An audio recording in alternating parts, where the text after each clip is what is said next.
la bagarre. Bonjour à toutes et à tous, bienvenue dans le podcast La Soirée. Salut Big Rusty. On va continuer de parler de cette affaire Mokaev Dana White et vous montrer qu'à l'UFC, faut pas les prendre pour des petits. Comme nous, faut pas nous prendre pour des petits, Big Rusty. et en gros, avec l'UFC, vous allez voir que là, ce qui se passe avec Mohamed Mokaev, donc là, on est un peu dans une situation où on commence à voir les explications potentielles de la non-prolongation de Mohamed Mokaev, et donc ça joue entre sources d'un journaliste et Mokaev qui va directement sur Twitter, et vous allez voir que même historiquement à l'UFC, tout simplement, à chaque fois que vous dépassez une certaine limite, il n'y a pas de marche arrière pour eux, aussi grand soit le combattant. On pense notamment, et vous allez le voir, à Leon Edwards, Conor McGregor, Francis Ngannou. Oui, on est venu avec du très très lourd pour cet épisode. Big Rusty, c'est parti, générique. Soit.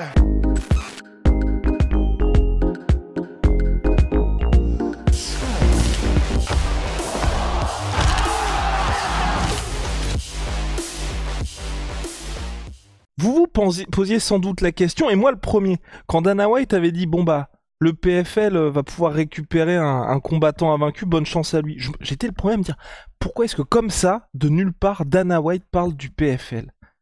Il semble qu'en fait, il y ait eu anguille sous roche, comme dirait l'autre Big Rusty. Ça m'aurait pas étonné non plus qu'ils mettent une crotte de nez pour le plaisir de mettre une crotte de nez. On sait que Dana White, quand il a quelqu'un dans le viseur, alors là, il ne se refuse rien. Quand on parle de Oscar de la Hoya, quand on parle des mecs de Showtime, voilà, quand il ne vous aime pas, Dana White, mais chaque petit moment qu'il va pouvoir avoir en conférence de presse pour vous jeter un petit bout de caca, il va le faire. Mais effectivement, c'était étonnant qu'il sorte PFL de nulle part, et il est apparu que, alors, c'est à confirmer. C'est pour ça que cette info-là est à prendre avec des pincettes, parce qu'en fait, Ben Davis, qui donc un journaliste anglophone, qui a eu une correspondance par message avec une source qu'on ne connaît pas, une source anonyme, et la source anonyme lui a révélé, il a mis les screens, ce qui se serait passé avec Mokaev. Et ensuite, l'info a été reprise par Al Zuligno, qui, voilà, lui, pareil, généralement, quand il se met sur un dossier, il essaie quand même de faire attention à ce qu'il publie. Mais néanmoins, il a quand même lui-même supprimé son tweet retransférant l'information de Ben Davis en mode il a expliqué, comme l'info n'est pas encore sûre à 100%, je préfère enlever ce tweet en attendant qu'il y ait peut-être des éclaircissements.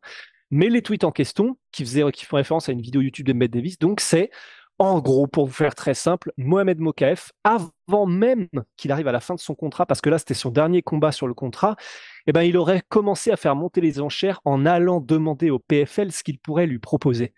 Et donc, alors, ce qui est dit, mais là c'est pas très clair, c'est l'UFC aurait eu vent de ça. Donc l'UFC, même au moment où Mokaev a commencé à faire un petit peu, à sonder le PFL pour savoir combien il pourrait lui proposer, il y a quelques temps déjà, il y a quelques combats déjà, l'UFC aurait eu vent de ça, à tes souhaits, et ça ne leur aurait pas plu du tout.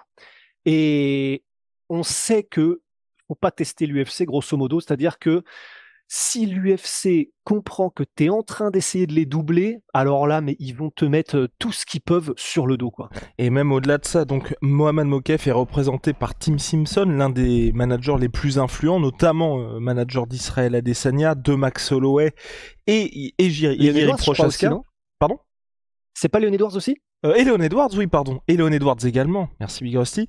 Donc vous avez quand même ce manager-là qui s'occupe de toutes ces superstars, donc qui est quand même en assez bon terme avec l'UFC. Et on rappelle que l'UFC, quand ils ont un combattant qui est sous contrat, ils ont une clause qui leur permet pendant 1 an, je crois, de matcher n'importe quelle autre opportunité. C'est pour ça qu'on dit qu'à chaque fois, quand quelqu'un part de l'UFC et qui est déjà sous contrat, c'est que l'UFC le laisse partir, parce qu'ils avaient la possibilité d'égaler l'offre. Et sinon, avant cette période, on va dire, de fin de contrat, et que vous êtes toujours avec l'UFC, c'est interdit de négocier avec une autre organisation. Et c'est pour ça que moi, ça me paraît quand même un peu surprenant si ça s'est effectivement passé, parce que, l'UFC, vous voyez, il y a un certain nombre de procès qu'ils ont eu et qu'ils ont aussi toujours en cours. Ils défendent avec vigueur leurs intérêts. Faire ce genre de move quand t'es quelqu'un comme Tim Simpson, ça fait vraiment le truc d'amateur, parce que tu sais, tu te mets dans une situation où tu sais vraiment que tu vas prendre tarif avec l'UFC. Donc ça serait un peu bizarre de sa part d'avoir fait ça. Puis surtout, de dire, écoutez, on s'est déjà mis d'accord avec le PFL, voici ce qu'on veut. Bon. Ouais. Après, moi, je me dis, la manière dont ça peut être possible, parce qu'effectivement, pareil que toi, je vois vraiment pas Tim Simpson faire ça. Tim Simpson, lui, de son côté, il reste dans les clous parce que c'est salement dans son intérêt d'être du bon côté de l'UFC. Mais peut-être que, je ne dis pas que c'est le cas, mais peut-être que Mohamed Mokaev et ses proches, de leur côté, avec des contacts peut-être au PFL ou quoi, si jamais ils l'ont contacté directement, ont sondé de leur côté sans forcément le faire directement avec Tim Simpson. Donc, et ça peut être aussi simple que ils ont un contact au PFL et Mokaev, par curiosité, demande mais du coup, vous me proposeriez combien? Tim Et sachant Simpson que n'est le pas au PFL a courant. des bureaux au Royaume-Uni, Mokaef est de Ouais, là-bas, enfin, t'as quand même un certain nombre d'événements qui se déroulent aussi, c'est quand même assez simple, oui. c'est pour ça. Donc ça a pu arriver. Mais enfin, en tout cas, maintenant que vous avez un petit peu ces trucs-là par rapport à la situation et à la situation contractuelle de Mokaev, qui apparemment n'aurait pas du tout plu à l'UFC, bah en fait, il y a ça, c'est-à-dire faire monter les enchères sur un truc qui, en plus, tu l'as dit contractuellement, tu n'as pas normalement le droit. Mais ça, additionné au fait que Mokaev leur a apporté des ennuis en dehors de la cage et que comme Mokaev n'est pas une star de l'UFC ni quelqu'un qui forcément leur rapporte beaucoup, bah là, par contre, tu as le traitement normal pour quelqu'un qui fait des bêtises en dehors de la cage.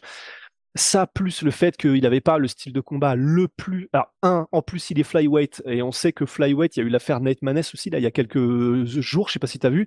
Donc, on sait que les flyweights, c'est pas forcément ceux qui sont le plus plébiscités par l'UFC, et en plus de ça, il n'avait pas un style qui était très spectaculaire.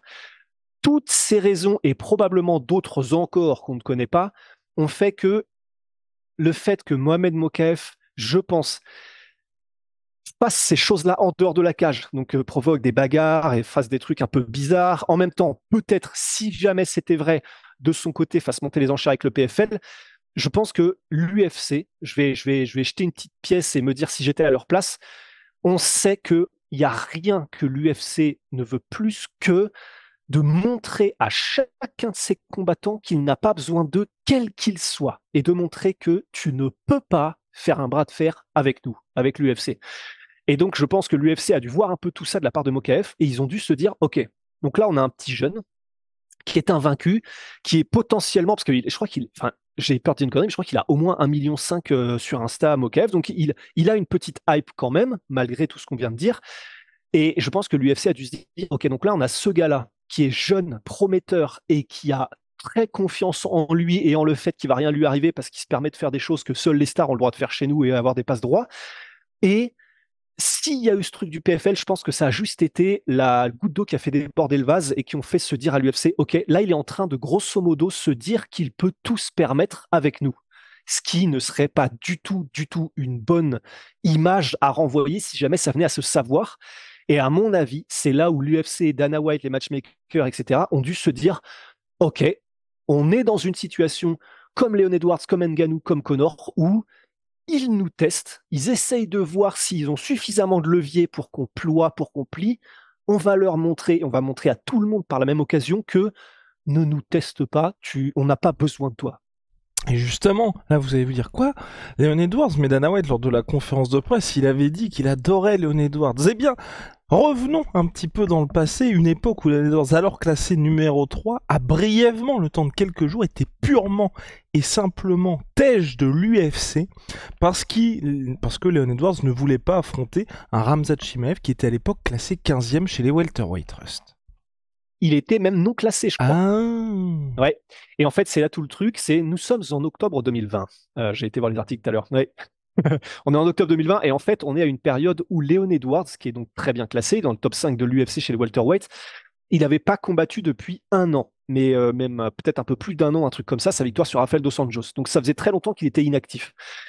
Et inactif pour différentes raisons, mais apparemment l'UFC à ce moment-là lui aurait proposé Steven Thompson ou Khamzat Chimaev parce que il n'était pas d'une grande utilité à l'UFC, Leon Edwards. Il parlait pas beaucoup, il n'était pas forcément très apprécié des fans, il faisait pas des combats ultra spectaculaires même s'il était très bon et même si c'était un style plutôt striker parce que comme il faisait pas beaucoup de finish, voilà, c'était pas un énorme avantage pour l'UFC, c'était pas quelqu'un qui leur apportait beaucoup en tout cas. Et Leon Edwards, lui, de son côté, ne voulait que combattre les gens devant lui. Et bah, on en arrive donc à une période d'inactivité énorme. Et l'UFC qui donc propose des gars non classés en la personne de Khamzat Chimaev, qui à l'époque c'était vraiment le monstre que personne ne voulait affronter. Et vraiment, il était sur une énorme lancée explosive. Et il aurait dit non à ce moment-là, Leon Edwards, il aurait dit non à Khamzat Chimaev, c'est que des rumeurs, ça n'a jamais été confirmé, mais il y a pas mal de sources qui corroborent ça. Et puis surtout qu'il a disparu. Et voilà. Et donc, ce qui s'est passé, c'est que ce qui est factuel en tout cas, c'est qu'il a disparu des rankings et des classements pendant quelques jours, Leon Edwards, et que apparemment, il était même sorti de l'UFC purement et simplement l'espace de quelques jours, le temps que peut-être qu'ils comprennent que en fait, ah merde, dans c'est réel, en fait, ils peuvent vraiment me virer et ils n'ont pas besoin de moi du tout.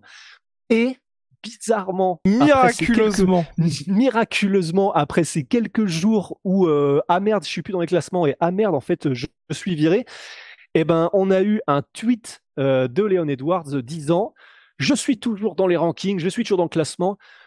Fuck holding activity, donc fuck l'inactivité. La seule raison pour laquelle je n'ai pas combattu, c'est parce que tous les soi-disant top guys qui sont au-dessus de moi m'ont refusé. Bon, Khamzat, du coup, tu veux combattre du coup? Et ce à quoi Khamzat avait répondu moi je suis toujours chaud, let's rock and roll, baby. Mais donc, à ce moment-là, on avait eu un exemple, mais texto de ah merde, en fait, d'accord, c'est pas une blague, ils peuvent me faire disparaître de leur orga l'UFC s'ils le veulent en fait. Et là, S'ils sont pas contents. Et là, vous allez vous dire, si vous êtes une superstar, vous êtes à l'abri? Eh bien non, détrompez-vous. Parce que même le grand Conor McGregor, la plus grande superstar de l'UFC, celui qui vend des pay-per-view par millions, eh bien, par milliards. Bien, Conor McGregor devait être en main event de l'UFC 200 face à Nate Diaz, sauf que ça ne vous a pas échappé si vous faites un petit retour en arrière. Il a combattu à l'UFC 202 et pas à l'UFC 200. Et il n'était pas à l'UFC 200 pour blessure ou autre. Non, c'est l'UFC qui s'est dit pop, là tu fais pas ce qui a été prévu dans le contrat, Conor. Ouais, et ils sont pas nombreux à pouvoir choper Conor par le callback, mais pourtant, c'est ce qui s'est passé ce jour-là. Et en fait, effectivement, il y avait déjà eu le premier combat donc, qui a choqué le monde, finalement, entre Nate Diaz et Conor McGregor à l'UFC 296, où Nate Diaz a soumis Conor McGregor. Et ce qui s'est passé, c'est que alors qu'il était prévu contre Nate Diaz lors de l'UFC 200, effectivement, Conor, il y avait un certain nombre d'obligations médiatiques que l'UFC voulait que Conor fasse et dont Conor s'occupe parce que il était temps de hyper l'UFC 200 comme ça le méritait, comme ce fameux chiffre le méritait. Et en fait, Conor a dit non. Conor est en mode non, je n'ai pas envie de faire des vols à répétition ou de faire plus que nécessaire de tapage médiatique et de campagne médiatique, comme par exemple j'avais pu le faire contre José Aldo lors de l'UFC 189 ou autre. Et donc, non, je ne ferai pas ça médiatiquement, je ne ferai pas ces supplémentaires, c'est pas supplémentaire médiatique. Et en fait, l'UFC a donc décidé, ah d'accord, donc tu ne veux pas faire ce qu'on te demande de faire médiatiquement, eh ben écoute, tu n'es plus sur l'UFC 200, c'est aussi simple que ça. Et donc, il n'a pas été sur l'UFC 200. Et ça, pour le coup, c'était énorme. Et s'il y a bien un moment où là, par contre, l'UFC était au maximum de la tension sur laquelle qu'un athlète pouvait leur appliquer, leur faire subir, c'était là parce que honnêtement, les autres, tu peux faire l'argument, Mokaev, Ngannou, Leon Edwards, que ils n'avaient vraiment pas besoin d'eux dans le sens ça ne rapportait pas beaucoup. C'était pas des gros chiffres que faisaient ces gars-là. Avec Conor, c'était leur poule aux œufs d'or, avec en plus avec lequel ils s'entendaient énormément depuis le début de leur relation, de leur collaboration, et c'était le gars qu'il leur fallait pour rendre cette UFC 200 absolument légendaire à coup sûr. Et ben malgré ça, ils ont quand même décidé non. On préfère montrer à tout le monde et continuer à montrer que personne ne peut nous tester, quitte à ce que ça flingue l'UFC 200, qui avait donc été flingué au final, mais plutôt que faire ça. Intransigeant, et puis finalement Conor McGregor combattra à l'UFC 202 en faisant toutes les conférences de presse. Et donc Russ, le dernier exemple en date, c'est évidemment Francis Ngannou. C'est un peu différent parce que là Francis ne s'est pas montré à des conférences de presse ou quoi, mais il y a eu ce point de non-retour qui a été atteint avec Dana White et Hunter Campbell, dont on entend de plus en plus parler, qui s'occupe de tous les contrats, au point où l'UFC l'a véritablement laissé partir. Parce que quand on voit ce à quoi Francis a droit au PFL, c'est pas, tu vois, tout le monde était assez surpris de se dire, finalement, on n'est pas sur des montants qui sont pharaoniques. Il va pas être à 50 millions de dollars par combat. C'est quelque chose qui aurait très bien pu être atteignable par l'UFC, mais l'UFC s'est dit au bout d'un moment, non, on ne va pas accorder tout ce que Francis demande. C'est ça. Parce que au moment où on parle de ça, et on était du coup en début 2023, au Une moment où il y a cette éternité, hein, affaire, finalement. oh là là, enfin, c'est la préhistoire hein, quand tellement ça va vite dans ce milieu. Mais en début 2023, effectivement, on est à un moment où c'est le dernier combat. Il est passé. Le dernier combat sur le contrat de Francis Ngannou à l'UFC est passé. C'était le combat contre Cyril. Et c'est là où il avait fait tapis. Et c'est là où Francis avait tout joué puisqu'il était blessé, il n'avait plus de genou, mais il avait quand même décidé, non, je continue, je prends ce combat alors que je suis blessé, alors que c'est le dernier et que l'UFC, grosso modo, veut me jarter. Je prends le risque et ça lui avait réussi. Il avait battu Cyril et ensuite il avait gardé les cartes en main. Et, purée, c'est marrant parce que tu as regardé sous la table alors qu'on est à des centaines de kilomètres de distance. Comme j'ai l'impression qu'on est en face, j'étais sur le point de regarder sous la table s'il y avait un truc de mon côté aussi. Bon, bref, c'est terrible. Et donc, on en était là. Et, et en fait, alors, ce qu'avait révélé Francis, c'est. Parce que ce qui s'était passé, c'est qu'au final, on va voir ce que demandait Francis, mais au final, ce qui s'était passé, c'est que l'UFC avait libéré Francis. Et il avait tourné en mode, bon, bah, vas-y, on vire Francis. Grosso modo, c'était ça. Francis avait lui-même répondu, non, non, ils m'ont pas viré. De toute façon, mon contrat se terminait en décembre 2022. Donc, ils n'ont rien viré du tout. C'était de toute façon terminé. J'avais toutes les cartes en main pour faire ce que je veux. Et ce qui s'était passé, c'est que simplement, les demandes de Francis qui voulait grosso modo débloquer un peu les contrats UFC. Il voulait plus de justice pour les combattants, mais le roster, pas que lui, tous les combattants UFC. Il voulait une garantie pour lui en termes de nombre de combats sur les prochains. L'UFC lui proposait, je crois que c'était 8 millions pour John Jones, et s'il battait John Jones, ensuite 8 millions pour Miocic. Francis disait, non, non, moi c'est soit vous me proposez 3 combats, et pour un certain montant que je demande, soit machin, soit ça ne se fera pas. Donc il avait eu ça. Et il avait eu aussi, c'était quoi je sais pas si tu te souviens. Un salaire minimum pour ses adversaires, plus il voulait être à, et c'est ce qu'il a obtenu au PFL, c'est qu'en gros, un intéressement pour le combattant sur tout l'argent qui est généré autour de son combat. Donc on parle bien Ouais, évidemment aussi là de la billetterie, où on sait qu'à l'UFC, c'est uniquement pour l'UFC la billetterie et tout ce qui est produits dérivés, enfin vous voyez. c'est ça. Et donc il y avait énormément de demandes qui, pour le coup, étaient irréalisables pour l'UFC. C'était réalisable, hein. Physiquement, ils auraient pu le faire, mais jamais dans un milliard d'années, ils n'auraient consenti à ces demandes-là qui auraient remis tout leur modèle en question. Et donc, ben, tout simplement, ils ont laissé partir Francis, qui, à ce moment-là, détenait la ceinture poids lourd undisputed de l'UFC. Ah non, mais Mais non. pour vous dire qu'il n'y a pas de traitement de faveur, et c'est pour ça que moi, là, au regard des exemples qu'on a vus là, je suis très curieux, mais vraiment Russ, très très très curieux de voir ce qui va se passer avec Conor. Parce que Conor, il fait que de dire qu'il lui reste plus que 2 combats sur son contrat UFC. Il y a eu le Ouais. moment où il dit il y a que 2 combats UFC, l'UFC moi c'est à la vie à la mort. Depuis, il a acheté, enfin racheté des parts, on sait pas combien, mais en tout cas c'est l'un des copropriétaires du BKFC. Maintenant il commence à dire bon bah après mes Et deux la combats, ligue de combat de boxe à main nue. Ouais. exactement. Il commence à dire après mon contrat UFC, j'irai bien au BKFC pour faire des. Il y a tellement. Et je ne vois pas, vraiment, je ne vois pas l'UFC le laisser partir. Pour moi, c'est Ouais. impossible. Impossible. Même si, pour moi, le seul truc où il y a un monde où ça peut être possible qu'il fasse du bare knuckle, c'est qu'on sait qu'il y a des bons liens entre l'UFC et le bare knuckle, en tout cas entre le boss du BKFC, Feldman et Dana White, il y a déjà eu des réunions. Ils ont déjà fait des exceptions pour Chad Mendes et d'autres combattants comme ça, ou des facilités pour qu'ils puissent combattre en bare knuckle, mais que l'UFC laisse partir le gars qui. Enfin, je veux dire, enfin, vous allez à n'importe quel événement UFC, que ce soit UFC Paris ou Alexis, le coach du Lassure Gym, avait acheté un t-shirt Team McGregor. Enfin, n'importe quel UFC, vous aurez des t-shirts Conor McGregor et ça va être les plus vendus. Parce qu'en plus, je crois qu'il avait dû prendre une taille au-dessus parce que les autres étaient déjà partis. Oh Pour le la tough, vache. Team McGregor, Team Chandler. Ah oui, et en plus, oui, évidemment, il n'y avait aucun Team Chandler à l'UFC Paris. Donc pour vous dire que Conor reste la méga star de l'UFC. Donc qu'il le laisse partir, je ne l'imagine pas. Mais en même temps, là, il combat très peu. Il n'a pas besoin de combattre parce qu'il est tout simplement blindé. Donc ils peuvent pas non plus la jouer comme ils l'ont fait avec certains athlètes, ou par exemple Masvidal, où ils le forcent un petit peu à renégocier avec eux, ou même John Jones, où en gros il est en fin de contrat, mais ils lui disent, bah si tu veux cette augmentation-là, tu dois signer un contrat de 8 combats, et c'est pour ça que John Jones aujourd'hui, on sait qu'il ira nulle part, et que même s'il a signé, c'est pour 6 ou 8. Bon bah voilà, il va rester à l'UFC ad vitam. Conor, je suis très très curieux de voir ce qui va se passer, parce que c'est l'image du MMA, tu peux pas te permettre qu'il aille soit peu importe où, parce que imagine même il va au PFL. PFL Connor, même un seul combat, et surtout Connor n'a pas besoin d'adversaire. Je veux dire, s'il va au PFL, Connor, tu peux le faire combattre encore 5 piges contre des gars qui n'ont pas du tout son niveau. Les gens seront juste, le gars est une superstar, point barre. Donc, alors, ça va être très très intéressant. Mais néanmoins, je trouve que c'est quand même, pour le coup, alors, vous le savez à quel point il y a énormément de choses avec lesquelles on est vraiment vents et marées contre l'UFC parce qu'ils font des trucs effectivement qui sont parfois dégueulasses. Mais ça, le fait qu'il ne plie jamais contre personne et pour personne, je dois avouer que je trouve ça stylé. Je dois avouer que je kiffe ce côté.